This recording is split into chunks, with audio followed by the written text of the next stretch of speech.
All right, good afternoon, everybody. We're Group 6. My name's Jim. I'm Garrett. I'm Freddie. I'm Daniel. Alfonso. And we're going to be talking to you guys about an IKEA development strategy called micro hubs. So first, idea generation. As you guys heard before, any business that tries to come up with any new product or strategy, they always want to try to change and adapt and grow as a company, whether it's for their business sake or for their consumer sake. And to prove to customers that they are changing and adapting and growing, they usually try to release a new, product or release a new business strategy. So in order to do that, you got to look at the business's strengths and weaknesses. So in this case, we're going to be taking a look at IKEA's strengths and weaknesses. So for IKEA's main strength that we're going to focus on is their global recognition. Right, I'm pretty sure everybody knows that IKEA is a furniture store that's affordable and sustainable. And it's globally recognized. I'm pretty sure there's an IKEA in over 62 different countries. As for weaknesses, we're going to be focusing on their main weakness of how many US locations they have. It's not so much a weakness, but just an area that they can improve upon. And so as you can see, there are 52 locations in the US, 27 states with an IKEA, and leaving 29 without an IKEA. And by limiting their geographical distribution of their stores, they're missing out on a huge profitable opportunity. So next in the idea generation is focusing on their target market. So IKEA's target market are individuals from 18 to 30 years old looking to buy furniture. And in this case, IKEA is also going to have to look at the US consumer buying behavior. And in recent years, the US consumer buying behavior has taken a big step towards sustainability. With their consumers preferring more environmental friendly products over others. So putting this all together, you can come up with a new product or idea, and in this case we put our heads together and put up a new idea of IKEA micro hubs. So a micro hub definition is a logistics facility where goods are sorted, stored, and distributed.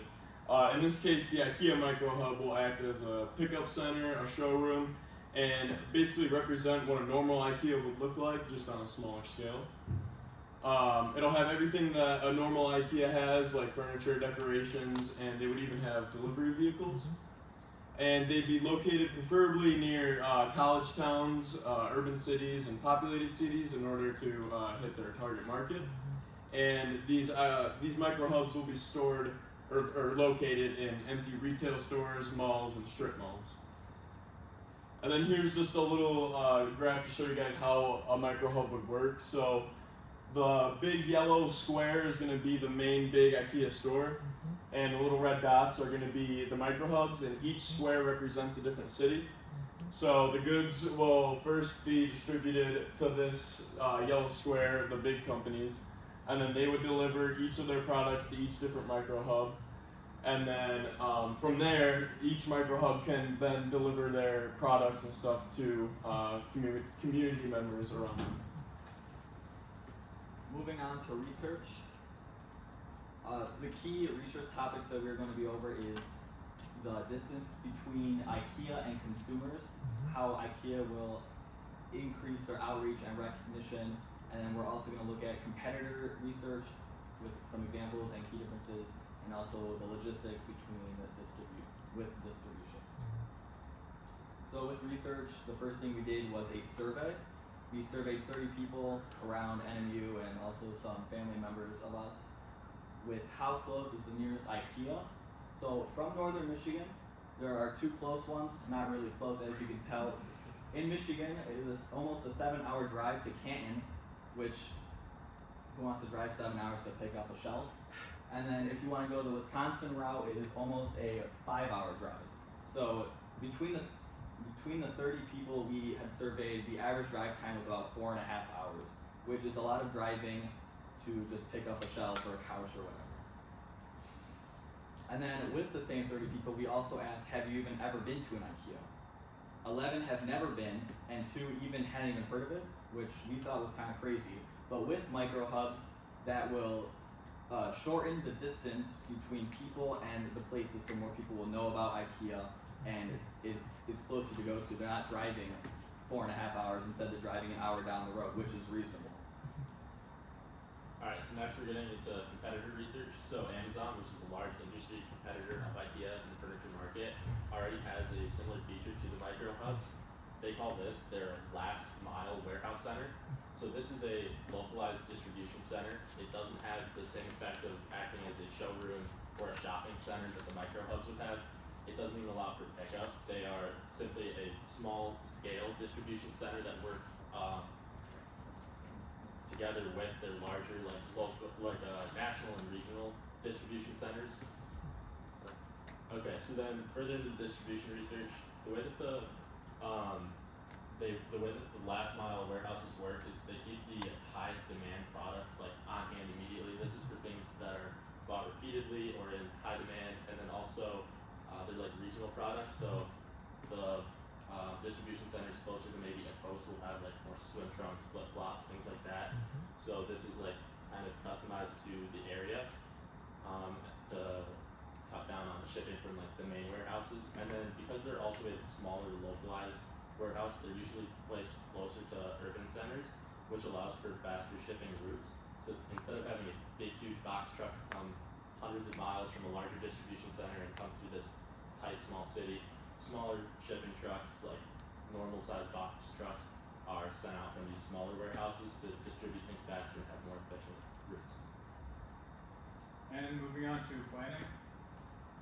So for planning, I'm going to be covering the best 2 locations for the new micro hubs, deciding what products are going to be carried in the micro hubs, and then how we're going to promote and market the new locations.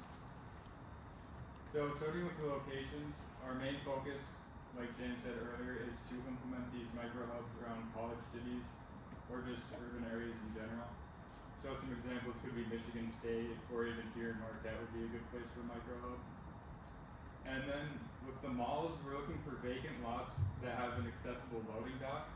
So the loading dock is going to help us transport our products much easier because we can take it straight from our main IKEA warehouses and put it right into the store.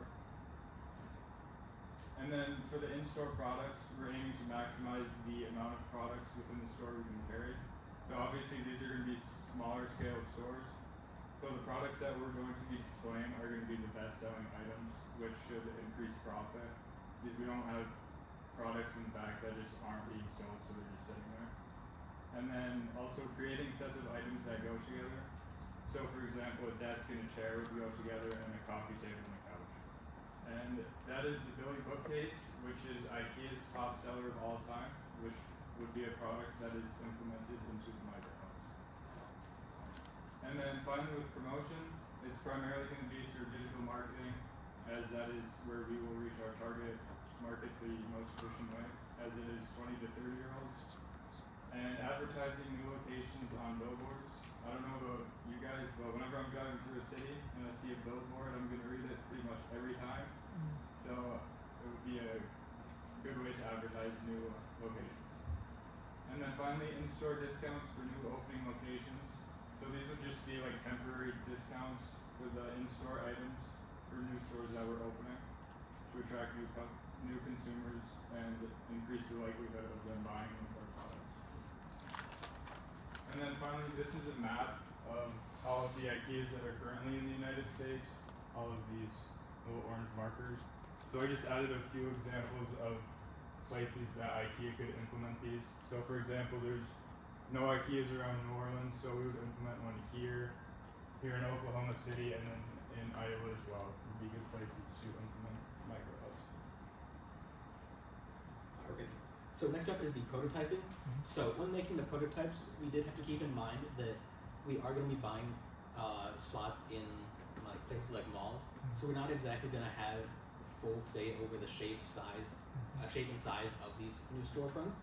So we had to keep a lot of flexibility in mind when making these, because again, we're not going to have any say. We're not going to have a lot of say in how we make these new stores. So there's not really any strict floor sizes, because again, these floor sizes and floor plans are going to be changing with every new one of these micro hubs. So we did have some requirements for these. So one of the main ones is that we can fit at least 10 display sets. Those sets being like that coffee table and couch earlier, just to show that, just to create a showroom for our products. Another requirement is ample storage space. So on this one, we have it down there on the bottom. This is just so we have a lot of storage for our products, so that we're not going to run out anytime soon. Another one directly related to this storage space, is having a good exit and entrance to this storage space, so that whenever customers do check out, we can take the product from the storage space and take it out to their car, or we can take it out to our own delivery cars, take them to their home.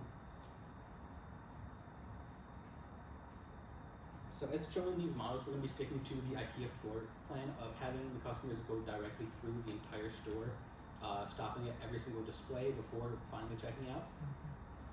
And then because we are working with these smaller building sizes, again, our product availability is going to be limited.